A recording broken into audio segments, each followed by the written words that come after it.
Once upon a time, back in a medieval time, an average guy was walking down the streets of the little village that he lived in when he was grabbed by a mean and evil baron and his men, and he was arrested and he was thrown into a dungeon. They took him back to the castle, and this big, burly, mean jailer led him down the stairs, down into the darkness, even darker, till there was no light at all, and a door was open and he was thrown into a tiny, tiny hole, and the door slammed shut. And after what seemed a long time, through a crack in the door, in came a pitcher of water and a small loaf of bread. And this was repeated every day for 20 years. For 20 years, he was held in this little hole, until finally he realized he was losing his mind. He was going insane. And he knew that he had to do something. So he devised a plan.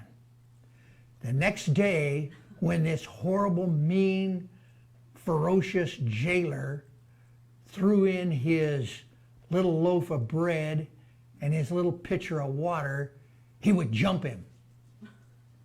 And he knew that he stood no chance against this big guy.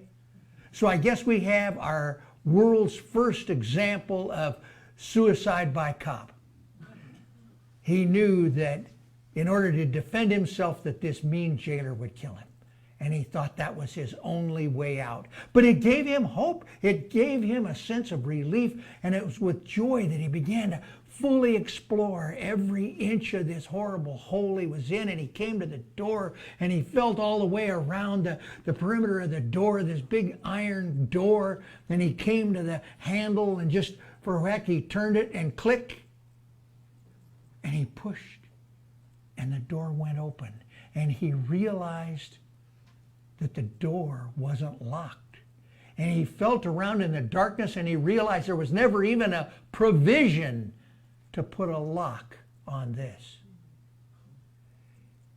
He had been imprisoned for 20 years by his false belief that there was a lock on the door. Well, good morning, everyone. Good morning. Thank you for coming out.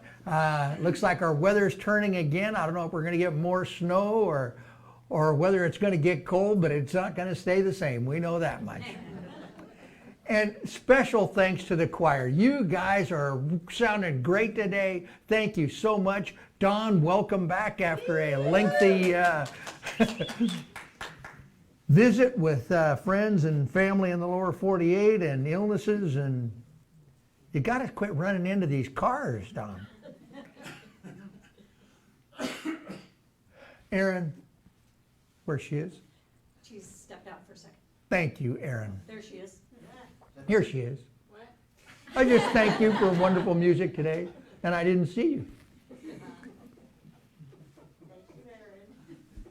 Our theme for the month of January is back to basics, and I'm going back to some of the basic fundamentals about what we teach and what we believe in this philosophy and this way of being. In week 1, I talked about God. This thing, infinite creative force, spirit, the thing itself, whatever name you ascribe to this infinite creative force, what we believe and what we have come to think and know is that this infinite force is both immanent and transcendent. It is greater than we are, greater than we can even imagine, and yet it is within us. And this thing is powerful beyond all imagination. It is more powerful than anything. It is all-knowing, not only book knowledge, but wisdom. And we know that this infinite creative force is through, in, around all of everything at all time. And then in the second week, I talked about our oneness not only with this infinite creative force, but our oneness with one another. And as we come together, we can see that infinite God within one another. And we are all expressions of that God. And that God is within each and every one of us.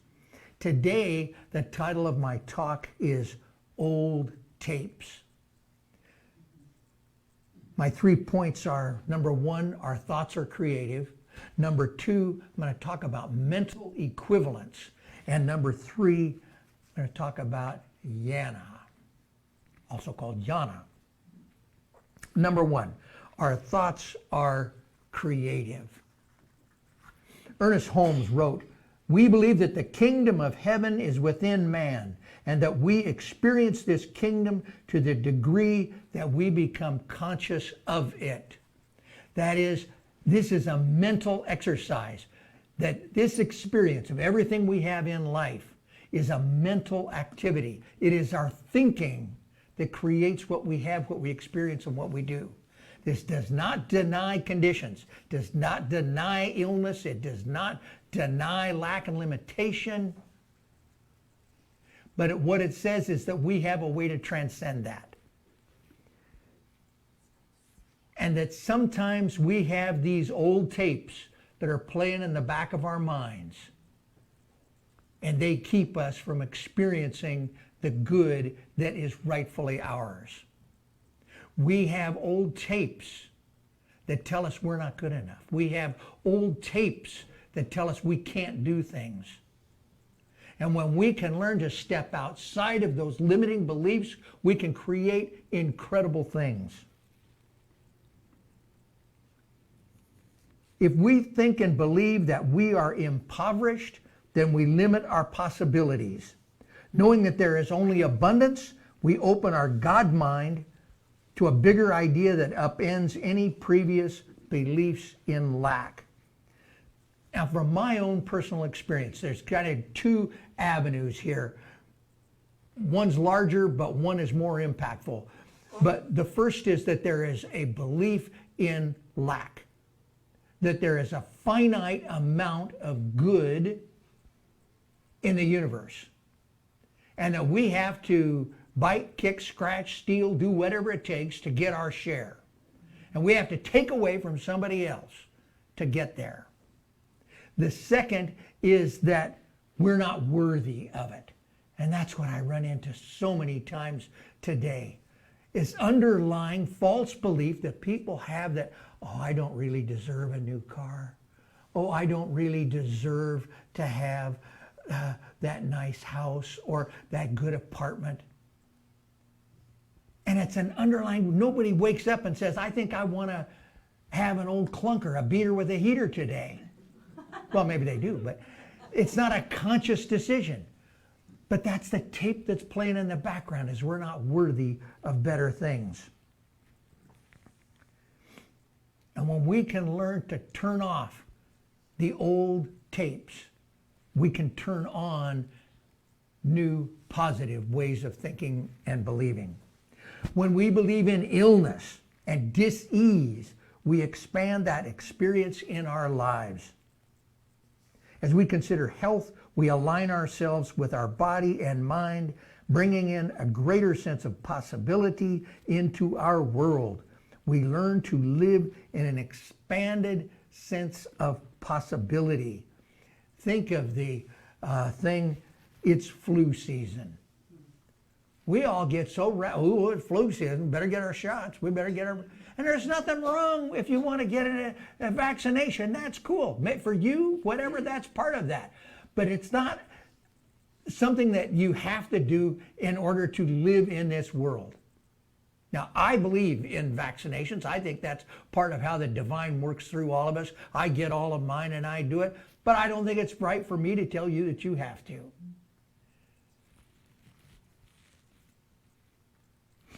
but there is a belief that it's flu season and we're going to get flu.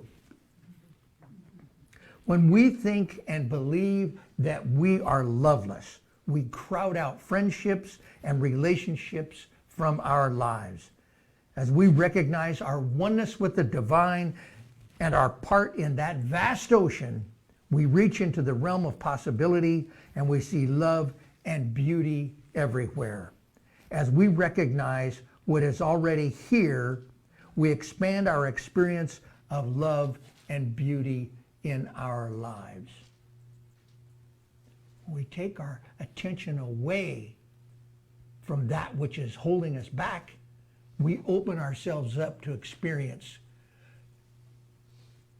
We have had a series of sunsets the last few weeks that have been magical. I take joy out and walking through this wintry wonderland about 3:30, and I overdid it. Oh, I didn't have a headlamp. I'm glad she knew the way. But that sunset, the clouds were golden. What a magnificent, beautiful world that we live in. There is another thing that plays in this that I need to discuss too, and that is called race consciousness. Now, I'm not talking about race as in ethnicity. I'm talking about race as in the human race.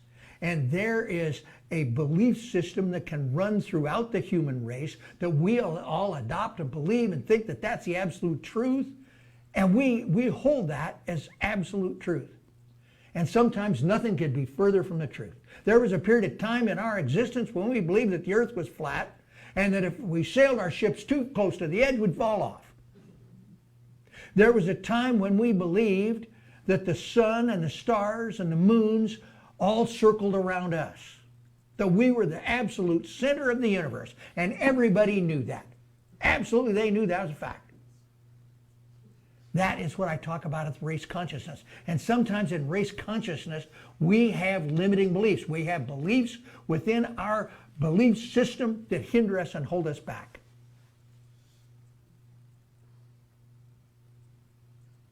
I won't go into all of them, but a good example is gender. We believe, there was a belief at one time, not that long ago, that women couldn't do certain things. And women shouldn't do certain things. Within my lifetime, that was a ubiquitously held belief. And we know today that nothing is further from the truth. Which leads then to my second point. If we're going to change these hidden beliefs, how do we do that? And one way is through mental equivalence. Point number 2, mental equivalent. I looked up the definition of mental equivalent in our textbook and the glossary, and it says, mental equivalent, having a subjective idea of the desired experience. As we bring ourselves to a greater vision than the range of our present concepts, we can then induce a greater concept and thereby demonstrate more in our experience. In other words, if we have a vision that is greater than what we are currently experiencing, we can focus on that and create that as a mental equivalent of our desire and bring that into fruition. We need to consider what our mental equivalent is when we are working to activate our conscious mind. We may say that we want a new house, but Spirit may have a much greater idea than anything that we could imagine. So what we treat for, what we pray for, what we see is not so much the new house, it is what it represents. Maybe that's safety and security. Maybe it's family. It could be a refuge or retreat. It could be comfort. Whatever your home means to you, be sure to include that in your mental equivalent, into your prayer, into your vision. You may be tempted to think it is about the view. Oh, I want to have a view in this house. But rather than look for what is the view, what does the view mean to you? Maybe it means freedom or expansion. Consider deeply what it is that you want and move your thinking from that place. Today, our kids over there are talking about Martin Luther King. And tomorrow's Martin Luther King Day, and we are celebrating that, and that's a wonderful thing to do. But Martin Luther King Jr. had a dream. He did not have a vision of passing equal rights legislation. He had a dream of all people being free.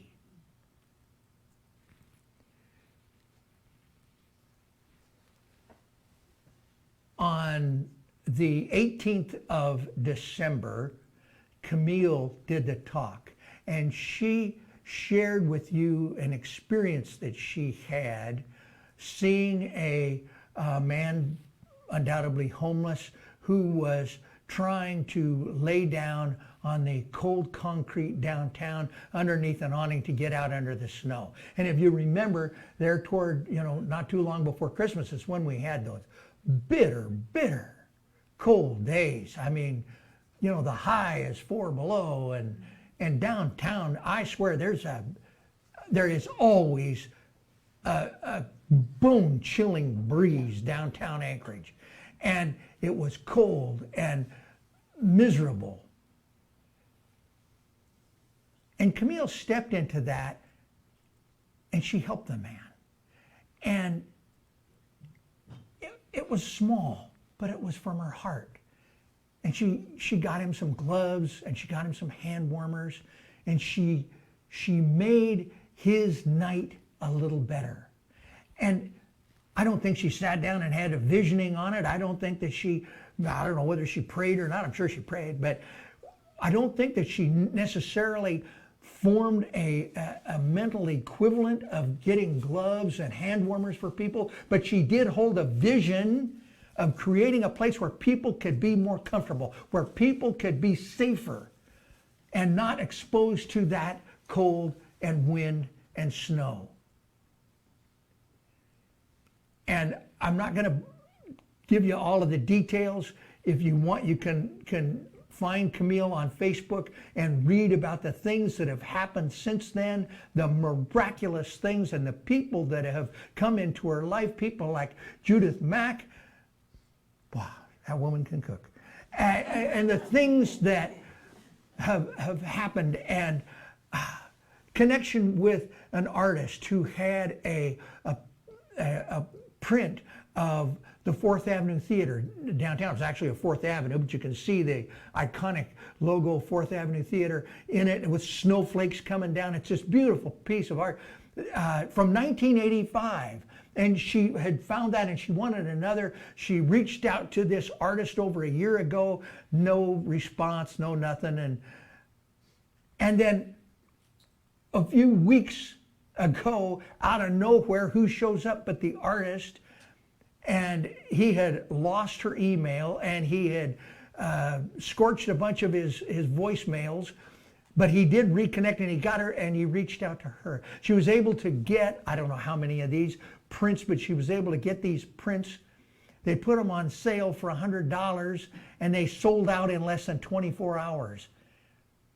So we've gone from a heartful, felt giving of a small dollar amount, a big heart amount, and the universe has replied. These women have raised over $10,000 now. Their movement now has a name, Anchorage Takes Action, but they didn't have a small, limited mental equivalent. They had a mental equivalent of helping people, of making their existence right. And nothing could make me happier than to see the principles by which we live, the things that we advocate, actually go into practice in this world today and have it blossom in the way that it has. So, yes. Camille and Judith for living the science of mind. Where was I? I don't know. Yana stands for you are never alone. My third point. You are never alone. And I go back to the first week and we talked about that infinite creative force and how that force is within each and every one of us. And so you can never be alone because on your team, you have the ultimate player. You've got the infinite creative force on your team. So you can never, ever be alone. You can even come back from 27 to 0. Yeah. Wasn't that something? There is nothing to be ashamed of in having the experiences that we all experience in life. Nobody goes through life without challenges, without experiences, without opportunities to step back and relook and reframe and see differently. We do not hide, sugarcoat, or spiritually bypass our lived experience. What we do is support each other in moving through it. And if you can't see the truth for yourself, that's okay. It is a wonderful thing. This is why we have people that are trained, that are willing to see the truth with and for you. This is when you can reach out to me or to Reverend Linda or to one of our licensed practitioners, or you can go to the World Ministry of Prayer, the Global Prayer Network. There are many, many different ways for you to secure prayer, to secure someone to help you know that truth, even when you can't. And Christina did a beautiful job of enumerating all those at the beginning of service. It's part of what we do every week. And I invite you, when you are in those moments, in those places, to go ahead and make that connection. And it's 22. And so in conclusion, today, I invite you to be bold in your expression of life. State clearly and with conviction that the one life is your life today. That you step forward into this life with confidence, knowing that everything that is necessary to reach its fullness is revealed and brought to you. You are always working in the realm of thought. Therefore, we remind ourselves that we are all practitioners, and that Ernest Holmes told us that conscious, trained thought is more powerful than unconscious, untrained thought. When we are conscious that we are practitioners, we make careful use of words that support us and those around us. And it helps us to dispose of those old tapes that are holding us back. And so it is with an awareness of that infinite presence that I invite my colleagues, the practitioners, licensed practitioners, congregants, all of the practitioners, all of us, to join together in simply recognizing that there is indeed a power in the universe that is greater than we are, and it is within us. And we can use it all the time. And that as we go through this thing called life and we experience more month than there is paycheck, when we experience lack and limitation, we can take comfort in the knowledge that we live in an infinite universe, and that as we step out and give, the universe will give back.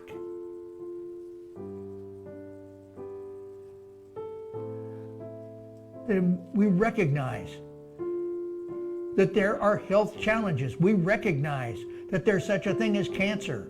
We recognize that there is such a thing as broken legs.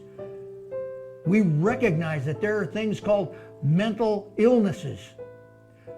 And in spite of that, we also recognize that that power in the universe is greater than any of those. That infinite creative force has never been sick. It has never been mentally ill. It has never suffered a broken leg.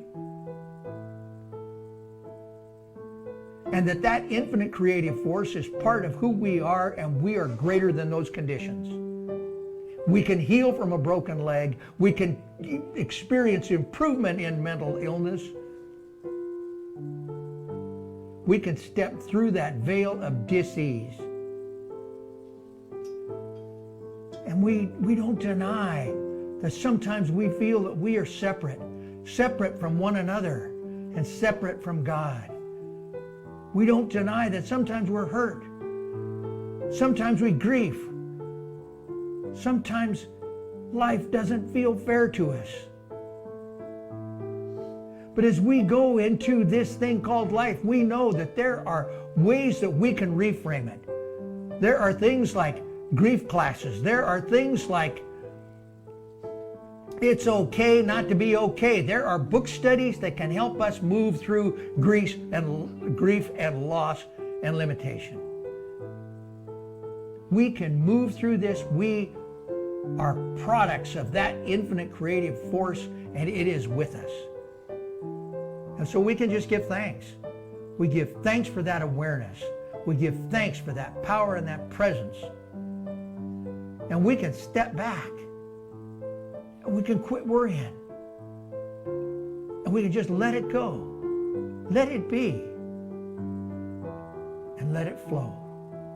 And so it is.